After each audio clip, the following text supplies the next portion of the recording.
अब यति ठुलो थकाली सेटमा झन्न घिउ हालेर खानुको मजा नै छुट्टै छ।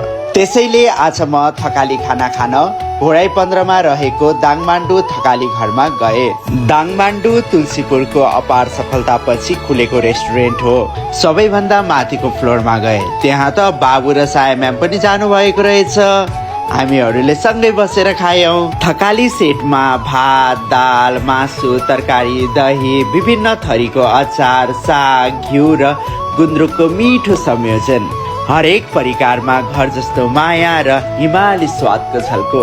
अझ त्यो माथि हातले खानुको मजा नै छुट्टै। स्वच्छ वातावरण, उत्कृष्ट सेवा, स्थानीय प्रविधिद्वारा सजावटले झन् रेस्टुरेन्टलाई आकर्षित बनाएको रहेछ। स्वादको असली अनुभव लिन चाहनुहुन्छ?